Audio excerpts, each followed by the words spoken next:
Pengertian Orientalisme. Kata Orient artinya timur, namun Oriental secara geografis terletak di timur, dan Orientalisme adalah ilmu tentang kebudayaan ketimuran.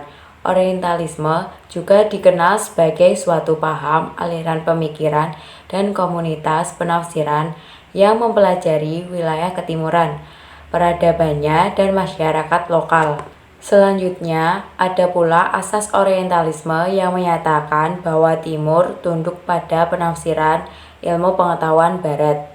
Demikian secara analitis, Orientalisme berarti pengetahuan khusus tentang kawasan Timur, keterampilan metodologis dalam kajian unsur Timur, dan pemahaman tentang sikap ideologis terhadap urusan Timur, khususnya dunia Islam. Berbeda pendapat dari dosen Al-Azhar yang penamaannya di bawah nama Indonesia, Orientalisme, istilah ini hanya diterapkan pada non-Muslim oleh non-Arab yang mempelajari peradaban Islam untuk menghindari kebingungan dan kegudahan dalam beragama. Dengan kata lain, tentara musuh Islam yang menghancurkan kemurnian agama di timur dan menghancurkan pemuda dan intelektual muslim disebut orientalis dan orientalisme.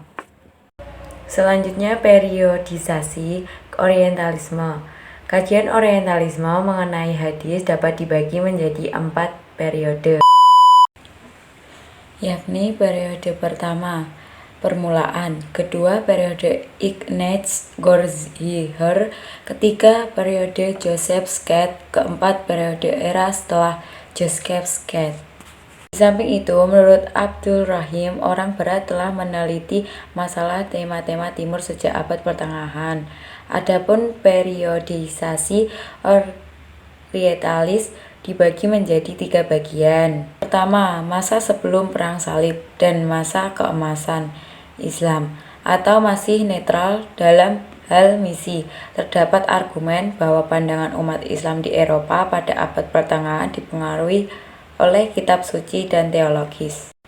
Kedua, sejak masa Perang Salib hingga pencerahan Eropa yang bergerak menuju distorsi Islam. Saat itu Perang Salib di antara Muslim Timur dan Kristen Barat mengalami ketegangan pada tahun 1096 hingga 1291. Meskipun umat Kristen dikalahkan, ada suatu masa ketika umat Islam berada di bawah tekanan yang berat.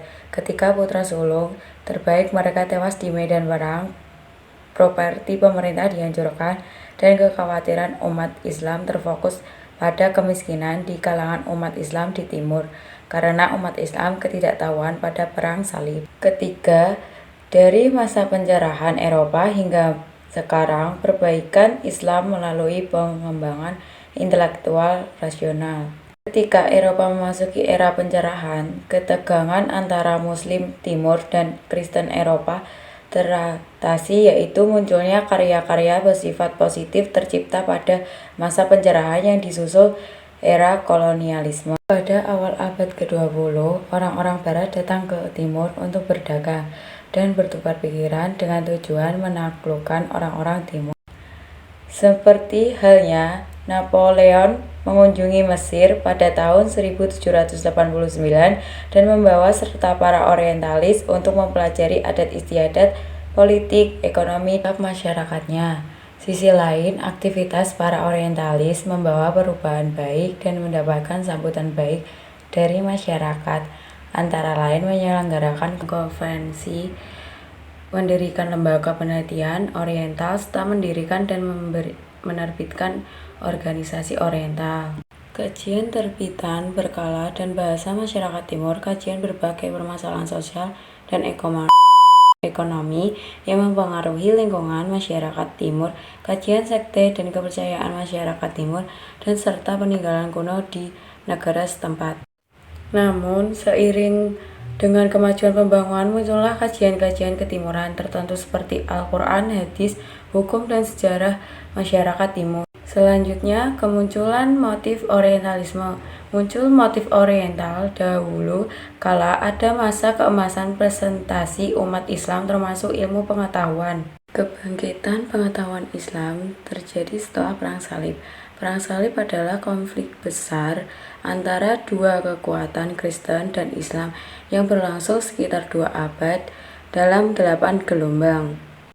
Namun, dunia barat dikalahkan, hancur, berantakan, dan bahkan marah atas kebangkitan tersebut. Hingga saat ini bermunculan motif-motif orientalisme yang menyaingi Islam seperti pertama, motif keagamaan, yakni Islam datang dengan asumsi menyempurnakan ditambah pengaruh agama Kristen dan Islam. Umat Islam tidak terlalu bangga dengan agamanya. Belakangan, para orientalis menyebarkan dan mengembangkan teori intelektualnya, sebuah hermeneutika yang masih dibicarakan hingga saat ini. Kedua, motif Timur adalah menerjemahkan buku-buku dan tulisan-tulisan Timur karena kaum Yahudi merasa tertinggal oleh motif ilmiah, yakni perkembangan ilmu pengetahuan Islam. Ketiga, dengan motivasi ekonomi, para orientalis percaya bahwa pengetahuan sudah matang dan memadai, namun pasar atau daerah jajahan dibutuhkan dan para orientalis menganggap Timur sebagai objek misi kehadiran mereka.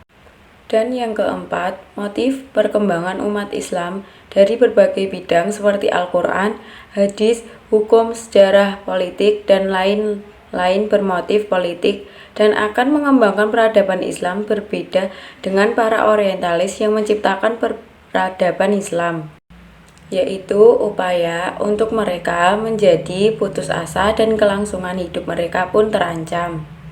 Selanjutnya, pemikiran orientalis. Penelitian hendaknya menguraikan beberapa gagasan orientalis yang bertujuan untuk mengidentifikasi kelompok ini secara jelas. Sebagaimana dijelaskan di bawah ini, penelitian orientalisme erat berkaitannya dengan orang Barat dan tidak dapat dipisahkan dari kolonial Belanda, kolonial Prancis, kolonial Jerman, dan lain-lain. Kajian orientalis juga tidak terlepas dari keterkaitan gerakan gereja. Perkembangan orientalisme tidak hanya di wilayah ketimuran yang diteliti, namun juga ke dalam agama timur, yaitu Islam. Hingga kajian terdapat sumber-sumber yang terdapat dalam hukum Islam, namun lebih ditekankan pada hadis Nabi yang menyatakan bahwa hadis merupakan suatu bentuk dari zan al-wurud dan karena itu tampak ahistoris dan dibuat-buat. Berikut pemikiran orientalisme. Pertama, karya Skate dalam studi hadis adalah contoh orientalisme yang mendapat serangan dari para ahli hadis Islam dan bahkan saat ini dari akademisi dan pemikiran barat lainnya juga sering menyuarakan penolakan hadis. Oleh karena itu, jika ditemukan hadis-hadis yang berkaitan dengan hukum Islam, maka menurut Al-Saubani, hadis-hadis tersebut dapat dikatakan sebagai tulisan umat. Kedua, datang dari pandangan Goziher tentang hadis bahwa sebagian besar hadis tidak bisa dipercaya secara keseluruhan sebagai sumber ajaran yang bersumber dari Nabi. Sebagian besar materi hadis yang ada dalam koleksi kitab-kitab hadis hanya bersumber dari hasil perkembangan agama, historis dan sosial budaya yang tidak lain berasal dari karangan tokoh-tokoh hadis yang hidup pada 2 abad, yaitu abad 1 dan 2 Hijriah.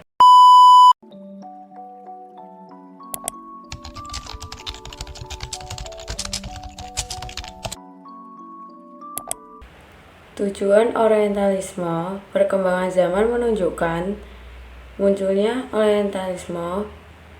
Hal ini nampaknya tidak terlepas dari tujuan awal orientalisme untuk memperkuat barisan militer. Selanjutnya, tujuan kedua yakni orientalisme adalah untuk mencari kelemahan-kelemahan dalam Islam yang digunakan untuk melakukan diskriminasi terhadap umat Islam. Selanjutnya ditemukan dalam referensi.